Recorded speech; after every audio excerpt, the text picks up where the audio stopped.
सतगुरु की पूजा एक दिन आन उपासी, और वो अपराधी आत्मा फिर पड़े काल की फांसी। अब क्या होगा, जैसे 100 वर्ष यानी 10-20 वर्ष जैसा भी आपका जीवन है, तो कह परमात्मा एक उदाहरण दे रहे हैं, और एक दिन आन उपासना आपने कर ली तो आपका काम बिगड़ जाएगा। अब फिर परमात्मा ने एक ऑप्शन बताया है कि किसी कारण से कनेक्शन भी कट गया। अब जैसे आपने आन उपासना कर ली यानी आपका नाम खंड हो गया, तो पिछली भक्ति नष्ट नहीं हुई आपकी, ये चिंतित ना होना। पिछली भक्ति उसकी नष्ट होती है जो गुरुद्रोही बन जाता है, यानी गुरु जी की निंदा करना शुरू कर देता है। यहाँ से दीक्षा छोड़ भी दी, नाम छोड़ भी दिया, और फिर वो निंदा करने लग जाता है, किसी भी कारण से यहाँ से विमुख होकर जाता है, तो गलती तो उसकी अपनी होती है। फिर वो कर्महीन इंसान गुरु के अंदर अवश्य सैकड़ों दोष बताता है, सुना लोगों को बताता है झूठे, तो वो गुरुद्रोही कहलाता है। तो उस गुरुद्रोही से तो बात भी करने में आपको हानि होगी।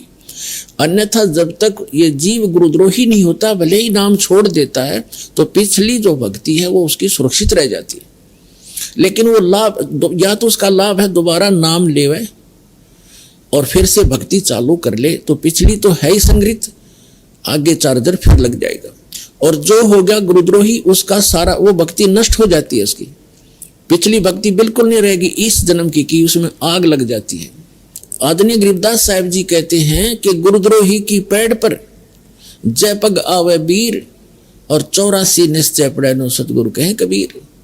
आदरणीय गरीबदास साहब जी गांव छुरानी, जिला झज्जर, हरियाणा वाले, अपने परमात्मा कबीर जी से प्राप्त उस ज्ञान को, यथार्थ अध्यात्म ज्ञान को जानकर किस प्रकार बताते हैं, गुरुद्रोही की पैड़ पे जय पग आवे वीर, और 84 निश्चय पड़े नो सतगुरु कहे कबीर। यदि कोई गुरुद्रोही है और गुरु जी की निंदा कर रहा है, और उसके साथ आप हाँ में हाँ मिला रहे हो, आप उसको यस कर रहे हो, तो आपने पैड़ पे पैड़ रख ली, कदम से कदम मिला लिया। पैड़ पे पैर रखना, पग रखना, यानी उसकी यस में यस कर दी, तो आपकी भक्ति, आपकी भक्ति नष्ट हो जाएगी, आपकी भी भक्ति नष्ट हो जाएगी। तो इसलिए कहते हैं गुरुद्रोही की पैड़ पे जय पग आवे वीर, 84 निश्चय पड़े, 84 लाख योनियों में पक्का जागा वो व्यक्ति नो सतगुरु कहें कबीर। इसलिए ये बिजली जैसा करंट समझ लेना, इससे इतना डरना पड़ेगा। ये मर्यादाएं हैं, तो मेन मर्यादाएं। छोटी मोटी गलतियों से, किसी व्यवस्था के कारण, मजबूरी के कारण को खंडित भी हो जाता, तो नाम उसमें पिछली भक्ति नाश नहीं होती, और तुरंत उसको आके अपना सुचारू करवा ले, आगे उन गलतियों से बचे। अब ये दास देख रहा है कि समाज भगत और जगत का सदा से ही बैर रहा है, विरोध रहा है, क्योंकि भगत ने जो क्रियाएं करनी होती हैं वो भक्ति को सुचारू रखने के लिए करनी पड़ती हैं, और समाज की क्रियाओं को करते हुए हम भक्ति पर नहीं चल सकते। इसलिए कुछ दिन समाज में विरोध भी होगा, पर नम्रता से पेश आना, झगड़ा ना करना, भगवान को साक्षी रखना, परमात्मा के सामने प्रार्थना करना कि मालिक इनको सद्बुद्धि दो जो हमारा विरोध कर रहे हैं। फिर एक दिन उनको भी आवश्यकता है भगवान की, वो भी आएंगे, उन्होंने ज्ञान सुना नहीं है, इसलिए वो कई जगह आपने सुना है कि गांव में विरोध कर देते हैं, कुल के लोग भी विरोध कर देते हैं, खुद परिवार के सदस्य भी विरोध कर देते हैं। करने दो उनको, पर आप अपनी क्रिया को छोड़ना नहीं, भक्ति करते ही रहना। और किसी कारण से कोई मजबूरी व्यवस्था के कारण हो भी जाता है, तो परमात्मा से हृदय से माफी मांगना, अपनी व्यवस्था प्रकट करना दाता के सामने, और फिर दोबारा आकर के दीक्षा, अपना कनेक्शन फिर से चालू करवा लेना। यहाँ आकर के फिर कोई हानि नहीं होगी।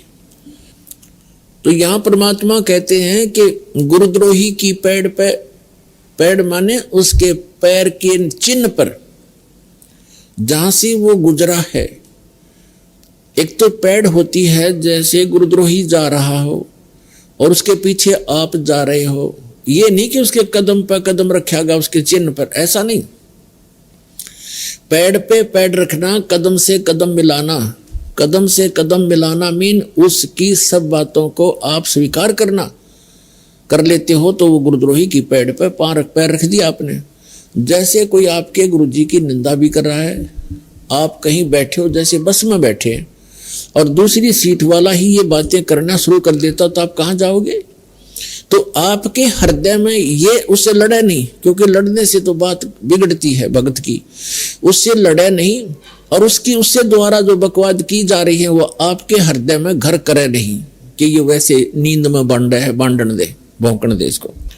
उससे कुछ जवाब नहीं देवे, और जवाब देवे तो भी नम्रता से देवे कि भाई साहब या बहन जी आप भ्रमित हैं, हम वहां जाते हैं, हम गुरुजी से संपर्क में हैं, आप सुनी सुनाई कह रहे हो तो आप भ्रमित है। अगर फिर भी वो नहीं मानता है तो फिर एक आधा प्रमाण जितना विनम्रता से तो झगड़ा नहीं करा करते वक्त, फिर भी नहीं मानता तो फिर ये सोच ले कि इसने काल की भांग पी रखी है।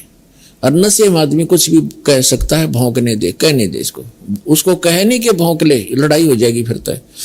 अपने मन में रखे करने दे इसने जो कह रहा है, तो वो आपने पेड़ पे पेड़ नहीं रखी।